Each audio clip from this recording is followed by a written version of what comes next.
Business chairman N ചന്ദ്രശേഖരന് മൂന്നാം മൂഴം നൽകാൻ Tata group തയ്യാറെടുക്കുകയാണ്. ചന്ദ്രയുടെ നിലവിലുള്ള കാലാവധി അവസാനിക്കാൻ ഇനിയും 1 വർഷം ബാക്കിയുണ്ടെങ്കിലും അടുത്ത ആഴ്ച ചേർന്ന ടാറ്റ സൺസ് ബോർഡ് മീറ്റിംഗിൽ അദ്ദേഹത്തിന്റെ കാലാവധി 5 വർഷത്തേക്ക് കൂടി നീട്ടി നൽകുന്ന കാര്യത്തിൽ ഔദ്യോഗിക തീരുമാനമുണ്ടാകും. ഇതിനു പിന്നാലെ ഒരു എക്സ്ട്രാ ഓർഡിനറി ജനറൽ മീറ്റിംഗ് വിളിച്ചു ചേർക്കാനും ടാറ്റ സൺസ് ഒരുങ്ങുകയാണ്. ടാറ്റയുടെ ചരിത്രത്തിൽ തന്നെ വളരെ അപൂർവമായ ചില മാറ്റങ്ങൾക്കാണ് ഈ തീരുമാനം വഴിയൊരുക്കുന്നത്. സാധാരണഗതിയിൽ ടാറ്റ ഗ്രൂപ്പിലെ എക്സിക്യൂട്ടീവ് പദവികളിൽ ഉള്ളവർക്ക് 65 വയസ്സാണ് വിരമിക്കൽ പ്രായം. എന്നാൽ ചന്ദ്രശേഖരന്റെ കാര്യത്തിൽ ഈ നിയമത്തിൽ മാറ്റം വരുത്താനാണ് ടാറ്റ ട്രസ്റ്റ് തീരുമാനിച്ചിരിക്കുന്നത്. നിലവിൽ 62 വയസ്സുള്ള ചന്ദ്രയ്ക്ക് 2032 വരെ ചെയർമാൻ സ്ഥാനത്ത് തുടരാൻ ഇതിലൂടെ സാധിക്കും. എന്തുകൊണ്ടാണ് ടാറ്റ ഗ്രൂപ്പ് ഇങ്ങനെയൊരു തീരുമാനമെടുത്തതെന്ന് ചോദിച്ചാൽ അതിന് കൃത്യമായ കാരണങ്ങളുണ്ട്. സെമി കണ്ടക്ടർ നിർമ്മാണം, ഇലക്ട്രിക് വെഹിക്കിൾ ബാറ്ററികൾ, എയർ ഇന്ത്യയുടെ നവീകരണം എന്നിങ്ങനെ ഏകദേശം $120 ബില്യൺ വമ്പൻ പദ്ധതികളാണ് ടാറ്റ ഇപ്പോൾ നടപ്പിലാക്കിക്കൊണ്ടിരിക്കുന്നത്. ഈ നിർണായക ഘട്ടത്തിൽ നേതൃത്വത്തിൽ ഒരു മാറ്റം വരുന്നത് ഗ്രൂപ്പിന്റെ പ്രവർത്തനങ്ങളെ ബാധിക്കുമെന്ന് ടാറ്റ ട്രസ്റ്റ് ചെയർമാൻ നോയൽ ടാറ്റയും വൈസ് ചെയർമാൻ വേണു ശ്രീനിവാസനും വിശ്വസിക്കുന്നു. ചുരുക്കത്തിൽ പറഞ്ഞാൽ ടാറ്റ ഗ്രൂപ്പിന്റെ ഈ വമ്പൻ ട്രാൻസ്ഫോർമേഷൻ പൂർത്തിയാക്കാൻ ചന്ദ്രയുടെ പരിചയസമ്പത്തും നേതൃത്വവും അത്യാവശ്യമാണെന്ന് ടാറ്റ കുടുംബം ഉറപ്പിച്ചു കഴിഞ്ഞു. ചന്ദ്രയുടെ കഴിഞ്ഞ 8 വർഷത്തെ പ്രകടനം നോക്കിയാൽ നമുക്ക് ഈ വിശ്വാസം മനസ്സിലാകും. അദ്ദേഹത്തിന്റെ കീഴിൽ ടാറ്റ ഗ്രൂപ്പിന്റെ വരുമാനം ഏകദേശം ഇരട്ടിയായും ലാഭം 3 ഇരട്ടിയായും വർദ്ധിച്ചിട്ടുണ്ട്.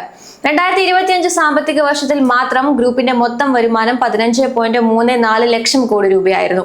അടുത്ത ആഴ്ച നടക്കുന്ന ബോർഡ് മീറ്റിംഗിൽ ചന്ദ്രയുടെ കാലാവധി നീട്ടുന്നതിനൊപ്പം മറ്റു ചില പ്രധാന കാര്യങ്ങളും ചർച്ചയാകുന്നുണ്ട്.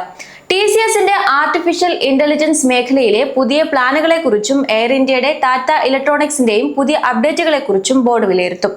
കഴിഞ്ഞ ദിവസം മറ്റൊരു പ്രധാന പ്രഖ്യാപനം കൂടി ടാറ്റ ഗ്രൂപ്പിന്റെ ഭാഗത്തു നിന്നും ഉണ്ടായിരുന്നു. ആഗോളതലത്തിൽ AI വിപ്ലവം സൃഷ്ടിച്ച OpenAI ഇന്ത്യയുടെ ടാറ്റ ഗ്രൂപ്പുമായി ചരിത്രപരമായ ഒരു കരാറിൽ ഒപ്പുവെച്ചിരിക്കുകയാണ്.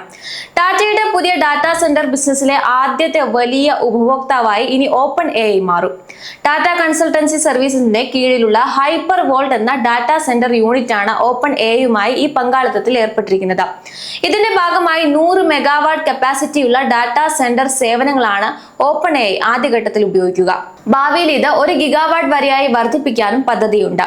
OpenAIയുടെ ആഗോള ഇൻഫ്രാസ്ട്രക്ചർ പദ്ധതിയായ സ്റ്റാർഗേറ്റിന്റെ ഭാഗമായാണ് ഈ സ്റ്റാർഗേറ്റ് ഇന്ത്യ നീക്കം നടക്കുന്നത്. എന്തുകൊണ്ടാണ് ഈ വാർത്ത ഇത്രയും പ്രാധാന്യം അർഹിക്കുന്നത്? ഇന്ത്യയിലെ ഡാറ്റാ സുരക്ഷയും ഡാറ്റാ റെസിഡൻസി നിയമങ്ങളും പാലിച്ചുകൊണ്ട് നമ്മുടെ രാജ്യത്ത് തന്നെ AI മോഡലുകൾ പരിശീലിപ്പിക്കാനും പ്രവർത്തിപ്പിക്കാനും OpenAIക്ക് ഇതിലൂടെ സാധിക്കും. സാം ഓൾട്ട്മാൻ ഇന്ത്യ സന്ദർശിക്കുന്ന വേളയിലാണ് ഈ സുപ്രധാന പ്രഖ്യാപനം ഉണ്ടായിരിക്കുന്നത്. ഈ കരാർ കേവലം ഒരു ഡാറ്റാ സെന്റർ ഇടപാടിൽ ഒതുങ്ങുന്നില്ല. ടാറ്റ ഗ്രൂപ്പിന്റെ ലക്ഷക്കണക്കിന് ജീവനക്കാർക്ക് ChatGPT എന്റർപ്രൈസ് ലഭ്യമാക്കാനും ഇതിലൂടെ ലക്ഷ്യമിടുന്നുണ്ട്.